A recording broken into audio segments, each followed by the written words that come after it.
Hello and welcome to Zeke's RC. Today I want to talk about the Redcat Marksman. It's one of my favorite RTR trucks and pretty much a bulletproof truck. I've had mine, this is mine here with the Chevy body on it. I've had mine since Christmas 2 years ago. So what, a year and 7 months?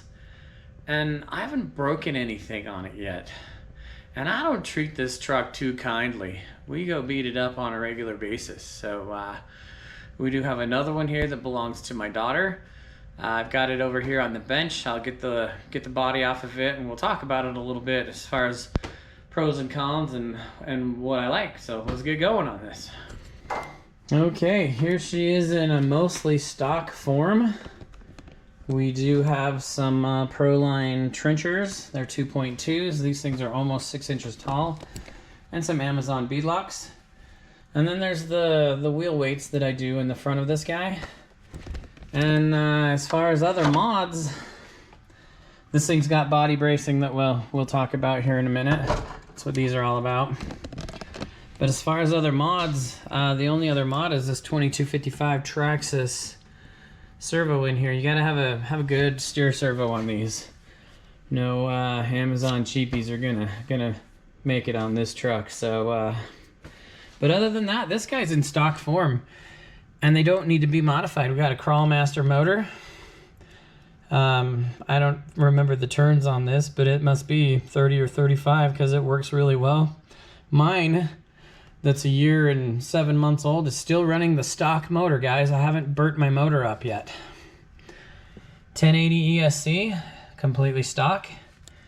And then stock Redcat receiver, and this guy's completely in its stock form, still wearing its splash shields and everything here. So like I said, the only downfall on these is the body's a little weak.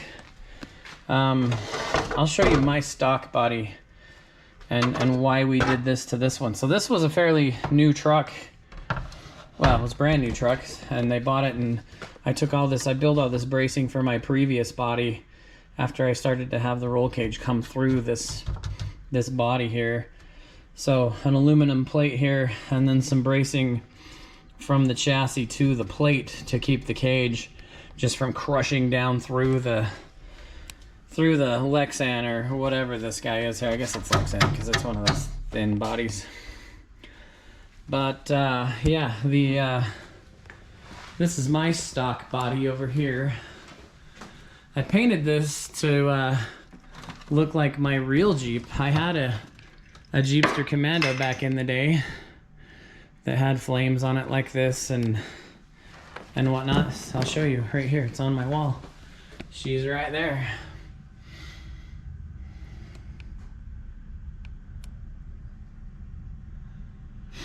So that was my real Jeepster Commando. So I bought this. This was actually one of the first RCs I bought, and I bought it because it was a cool body. If you don't know, this is a Jeepster Commando body. That's what the ears on this Jeepster or the CJ grill is all about. And I thought it was super cool because I had one of these, a real one. So anyway, these bodies from the factory look like this. And they're super weak. You can see where I've epoxied this one back together and my roll cage was punching through. Hence the aluminum plate that we have on the other one over there. I had it on this one. And then those two pieces of block on the chassis that support this body now to the chassis so you don't get the punch through like that. Doesn't seem to be a problem on the back mounts here. Just these forward mounts. So oh, and by the way, the Gen 8 light kit, perfect for the Marksman. There's your pro tip if you're a Marksman owner. If you want to hook up your lights, buy that $20 Gen 8 kit and use a few pieces of it and hook it up and away you go.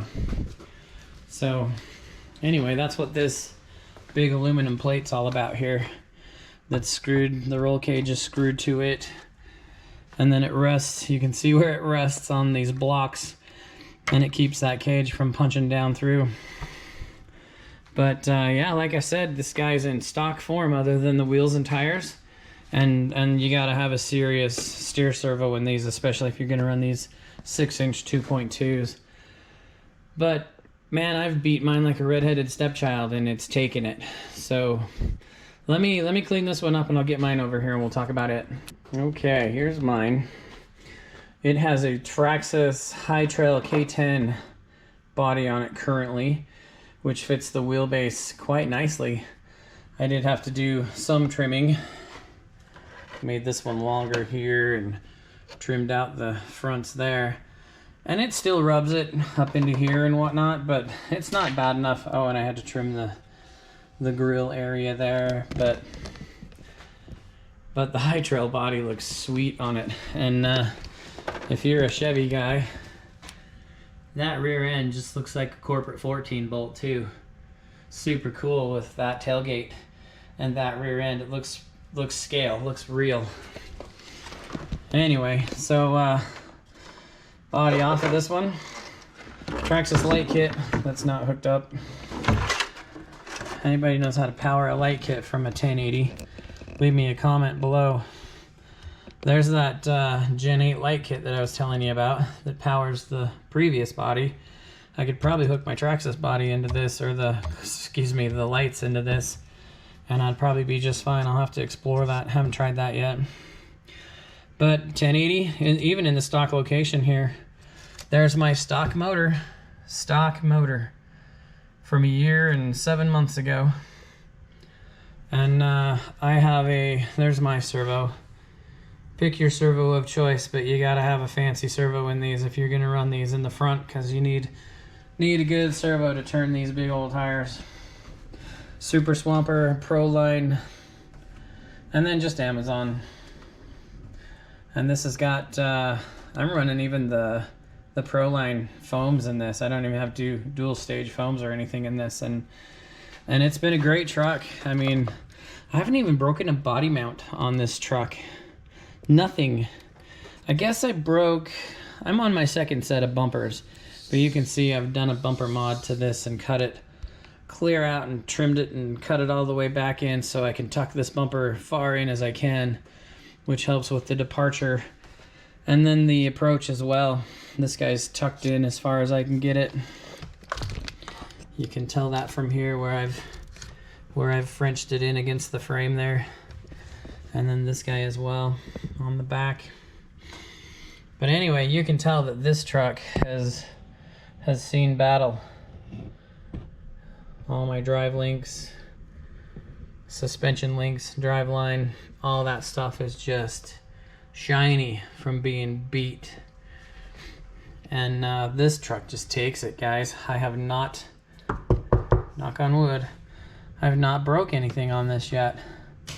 And I'll show you some running video footage after we get done talking here, that proving to you that we don't treat these trucks kindly. These trucks, we get out and beat these. For trail trucks, these get used. Let's put it that way. So Redcat Marksman, it's $379 I think in today's market, and I recommend it. It's a cool truck. Love the Jeepster body. It's just cool. Since I had a real one, it's not licensed, so they did, go crazy with the grill a little bit, so it's not a 7-slat licensed looking grill, but that's what she is, as a Jeepster Commando. And yeah, that's why I had to have it, because I just didn't love the look of the body. So I bought this one specifically because of that, and I've been stoked with this truck. It's, with all of these, and there's some heavy hitters on this wall. That top one especially. The Gen 8 VRD Vanquish, just acquired that. CJ7, Phoenix, Ecto, Gen 8. But, yeah, me neither. Sorry. Didn't even ask you. Anyway. So, yeah, if you're looking for a good trail truck, and that's what I'd call it, it's no way going to be a competition truck because they just don't turn enough, and you ain't going to be dodging gates and stuff with one of these. It's just big. It's a big truck. But what a cool truck. Add it to your collection if you can. So stay tuned for the running footage. Hello everybody, welcome back to the channel. Hey, we're at the undisclosed park to do some marksman wheeling today. I have Matt and I have Kyle with me today, and we have my marksman, and we have Matt and Candace's marksman, and we have my squish just as a backup. Hopefully we don't need that guy, but we're gonna do some running footage for you, so stay tuned.